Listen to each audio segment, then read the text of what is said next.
Hey guys, what day is today?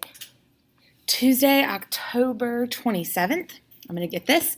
Today is the last day we're going to go over worms. Today is the last PowerPoint and class presentation I'm going to give before your test. So we're going to go over worms today. Tomorrow you have a really simple activity where you compare all of the three phylums of worms. So you're going to compare phylum Platyhelminthes, phylum Nematoda, and phylum Analytica tomorrow. It's just one activity, and then you have your study guide. The link for my Quizlets is all up under helpful links. If you want to go ahead, you can go ahead and start studying for that test. You can go ahead and start studying for any of my tests. Those links are always up. Those Quizlets aren't going to change. So those are always an overview of my entire unit or section that I'm going to give. So if you ever need helpful hints or you want to get started beforehand, Quizlet's a great resource. It'll print study guides, it'll print mock tests, it'll print flashcards for you. So there's always that. Remember, if you turn in the study guide, you get 5 bonus points on your test. I haven't been through the study guides for the last test yet, so if you did do that, I haven't looked at them and you are owed 5 points. You're not imagining things. All right, so let's get started on bilaterally symmetric worms. So that means that these worms are the same on the left side and the right side. Hold on, okay. Well, that's just frozen in the background, sorry. So we started out with the single-celled ancestor. We developed multicellularity, and we had sponges. Then we developed real tissues and radial symmetry, and we had the cnidarians. The cnidarians that most resembled sponges were those hydrozoans. The hydrozoans are phylum Cnidaria, class Hydrozoa, were the ones that were a colony of polyps working together. So they really were almost like a sponge, but they weren't. They were tissues, they were individual polyps working together. They weren't cells, and each polyp is made up of cells. So there's your cnidarians. Then obviously we went into class Scyphozoa, which are your jellyfish or your nettles like you think about. Then we went into class Anthozoa, which are your sea anemones. Last but not least, we talked about phylum Ctenophora, which are your comb jellies. They're not really jellyfish. They don't have the ability to stink, and they have 8 rows of cilia that make them up. So today we're going to talk about flatworms, roundworms, and annelids. They have 3 germ layers. We're finally bilaterally symmetric. So with bilateral symmetry, remember we get cephalization. So we're going to start to see cephalization in these guys. We have a protostem development. We're going to talk about what that is in just a second. We have a pseudoselum in the roundworms, and we have a full coelom in the annelids. I would know this picture as well. This picture might appear on your test. So bilateral symmetry, we've got a front end, a posterior, a dorsal, and a ventral, and it allows animals to be active in pursuit of prey. Remember, the jellyfish needed to be able to sting their prey. They needed those cnidocytes in order to paralyze it because they can't swim to catch it. These guys are going to be able to pursue prey. It's a big development. Here's symmetry. Again, we've already been over it, but if you want to review, here's a great review of symmetry. So the first phylum we're going to talk about are Platyhelminthes. These guys are my favorites. I don't know why. So they're flatworms, and someone made the great observation when we were in lab the other day that they look like a Band-Aid.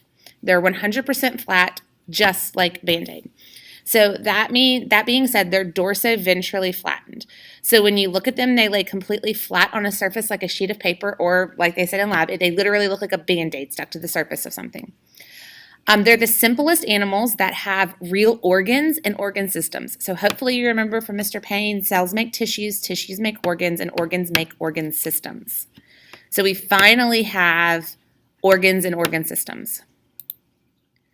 So these guys have a middle layer filled with tissue now. So in the jellyfish, we have the ectoderm and the endoderm, and there was nothing in between but jelly. Now in phylum Platyhelminthes, we have mesoderm. And that mesoderm has cells in it. This can give rise to muscles, reproductive systems, and organs. Yay, we finally have things that can digest and reproduce. They have a central nervous system. They do have a very simple brain. Not really a brain, but there is an aggregate of nerve cells in their head. They have nerve cords that run the length of the worm, and they can coordinate movements of their muscular system with this.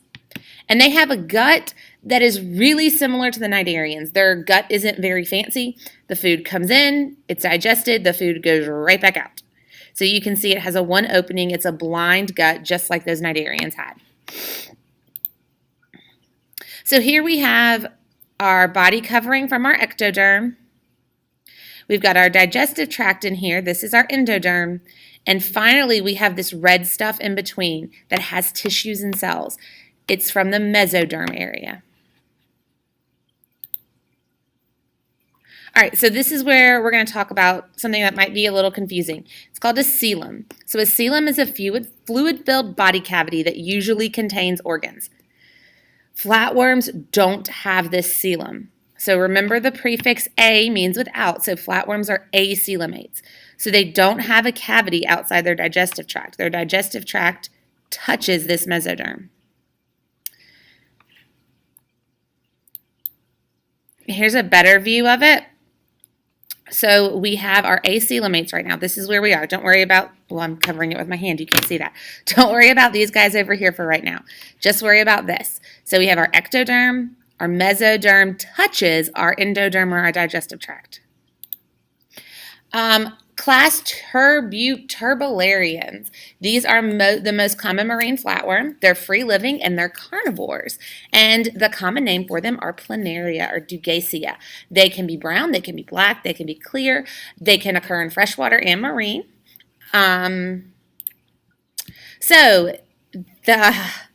I can go on and on about planaria, but you have a reading today on planaria, so it should cover all of this. Basically, they do have a simple brain. They have a nervous system. They are capable of simple learning. We have some that we keep in the lab at school. They know when we're going to feed them, when we're not going to feed them, when they're in their boxes, when they're not in their boxes. So they do have somewhat of a learning curve. They reproduce asexually by fragmentation, and they are hermaphrodites. So they're both males and females. And they have something really cool called flame cells. And these flame cells remove their wastes to excretory pores. So they actually have a way to remove their waste. They have an excretory system. These are the planaria in our lab. So if you look over here, this guy, here I'm going to make it full screen just because these guys are my favorites.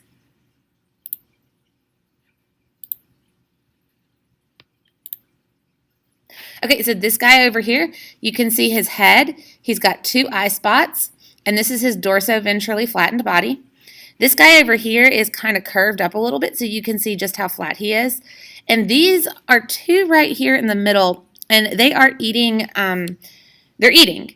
Remember, their pharynx is on the bottom of their body. You can kind of see it right here. It's on the underside, so you're just seeing a shadow of it. It's on the underside. In order to eat, they slide over the egg. We feed them egg yolks, boiled egg yolks. They slide over the eggs, and they suck this up into their pharynx and digest it. What is really cool, okay, it won't play the video.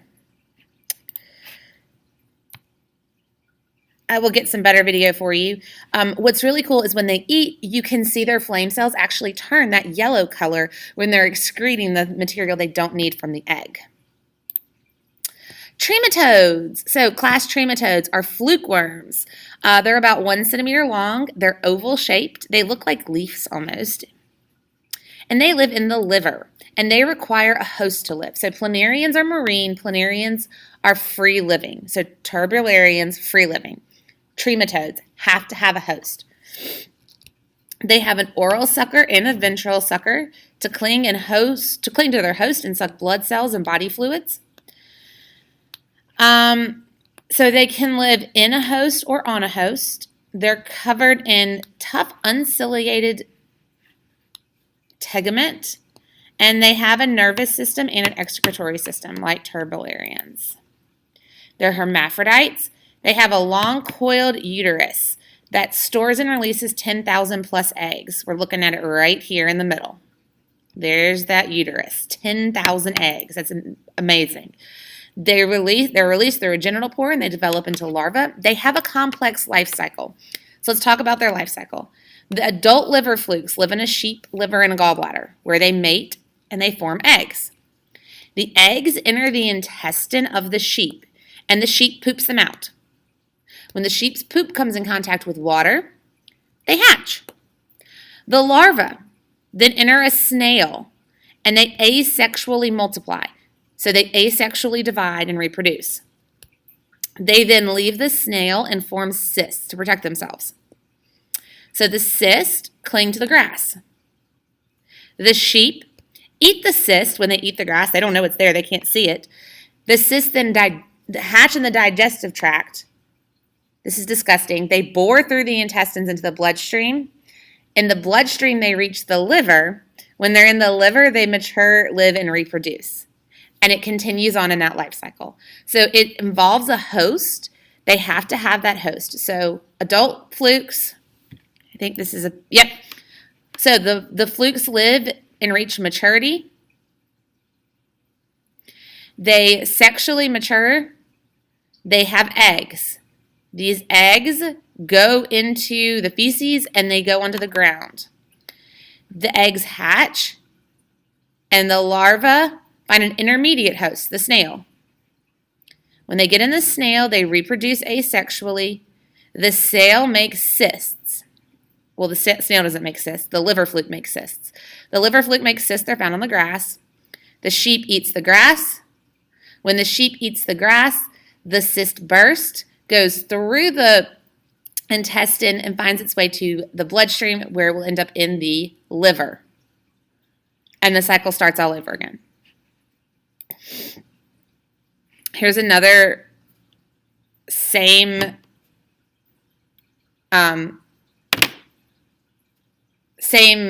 species, long morning. Same species, different diagram, same life cycle. So again, you've got your adult females and males, your eggs. The water over here shows you when it's in the water, so when it has to be a water species, and when it's on land. Next class is class Nematoda. These guys really gross me out. These are tapeworms. So tapeworms are actually flatworms. They are flat dorsoventrally. The only thing on their body that's not flat is their scolex, or their head. They have a long body of repeated units, so it looks like a bunch of little chiclets attached to each other. They hang in the intestine of most species of vertebrates. Yes, humans can get tapeworms. Any animal that has an intestine can get tapeworms. They lack a gut. They lack a mouth. They absorb nutrients directly from their host's intestines, so they don't actually eat. They steal all the nutrients from their host. So these guys are a parasite. The liver flukes are also a parasite. I don't think I mentioned that. They're also a parasite. So tapeworms can get up to 50 feet long.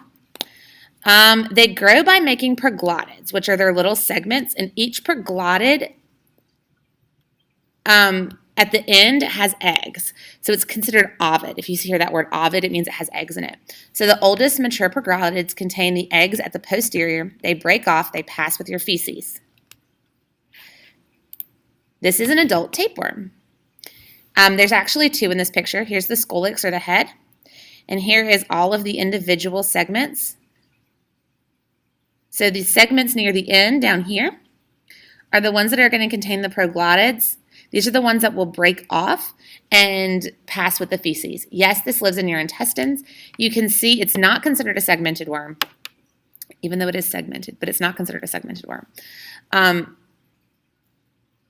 It is dorsoventrally flattened, so it's considered a flatworm because it lays completely flat. So, life cycle of a tapeworm, disgusting as it is.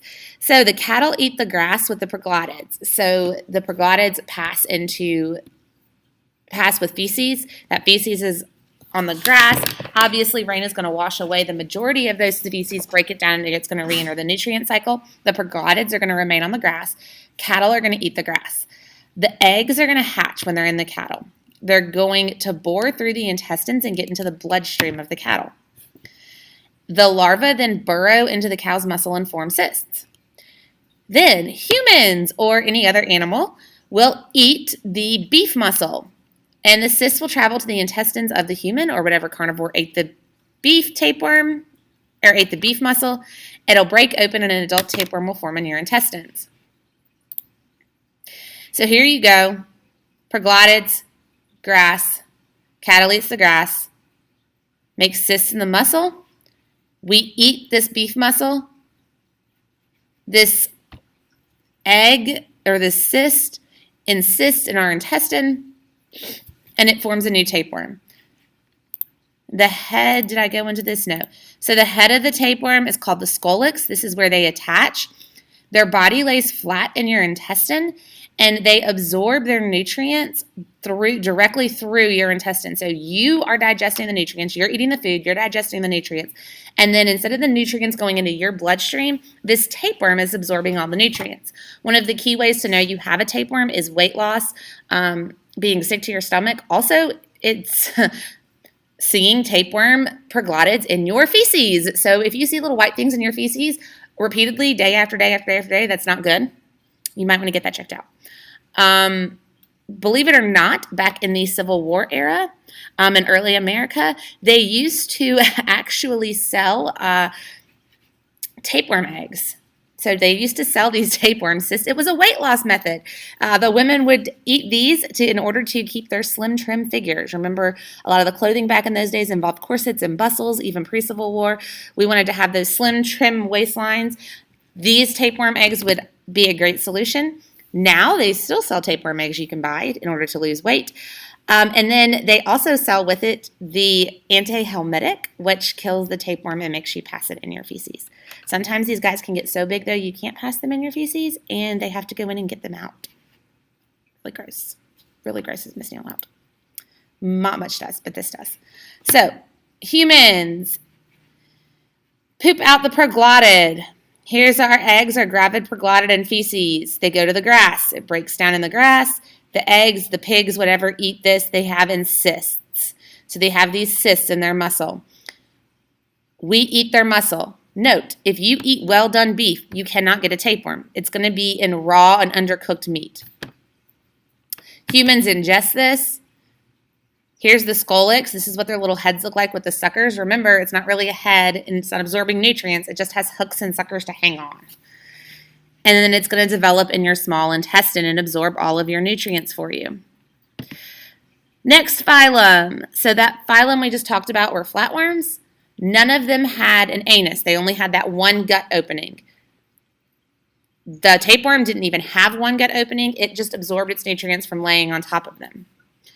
We're in phylum nematoda. These guys are round. They are tapered at each end. They're long and round. You've probably heard them referred to as pinworms. You see them a lot you see certain species of them a lot in dog feces when they're babies. So they're common inhabitants of marine sediments. There's lots of them. This guy is a ribbon worm. He's really cool. He can stretch out like 5 times his body length, and it's really rather impressive. He starts like this big, and he ends up meters long. They have small cylindrical bodies that are pointed at both ends, and they feed on bacteria and organic matter. Phylum nematoda finally has an anus. We have a butt finally. So we eat, it passes through our digestive system, and it comes out of our anus down here at the other end of the animal. Yay, it took us a while to develop that gut. We finally have a butt. We finally have a way to pass feces out that is not our mouth.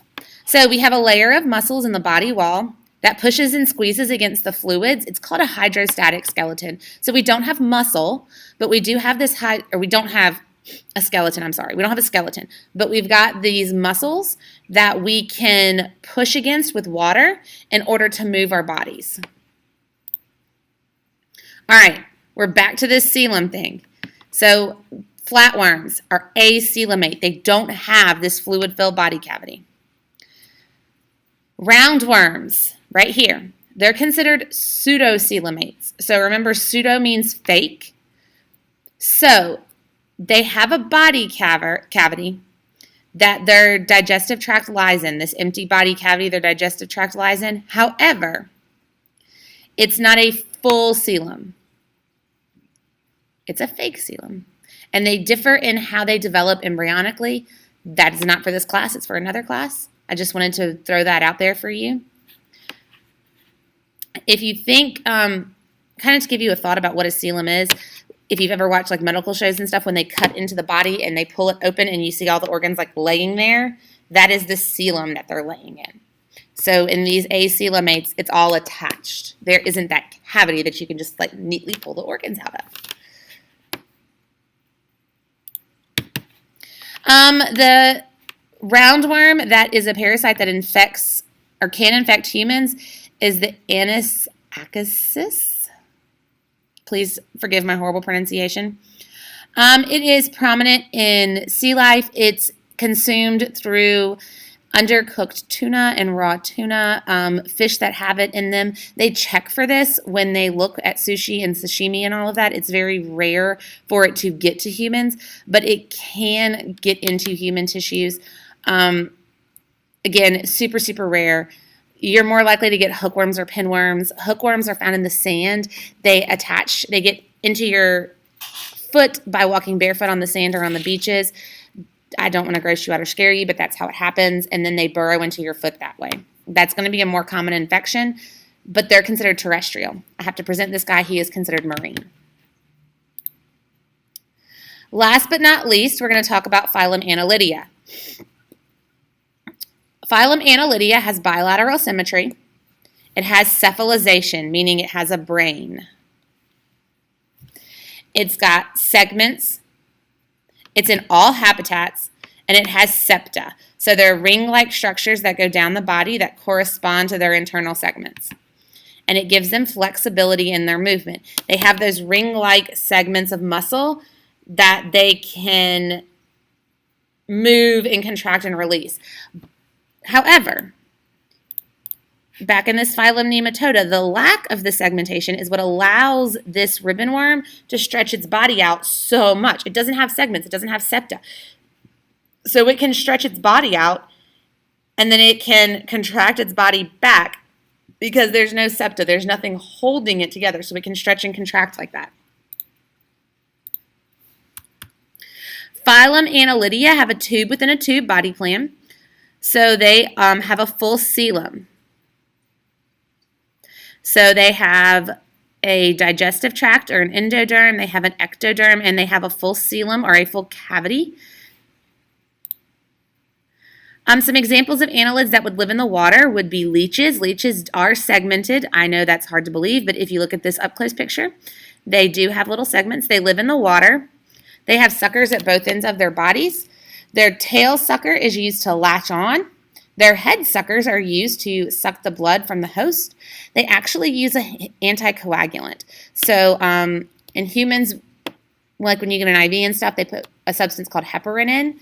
It's called a heparin flush, and that enables your blood not to clot. Because remember, you get cut or something opens up on your body, the first thing that happens is your blood coagulates and stops the bleeding.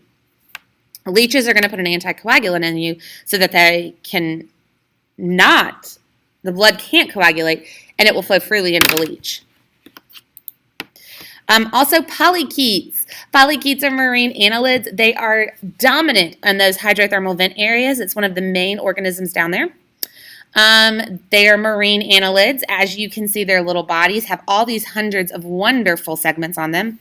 Their setae, or their segments, are modified into structures called parapodia. That's what you see along the outside of them.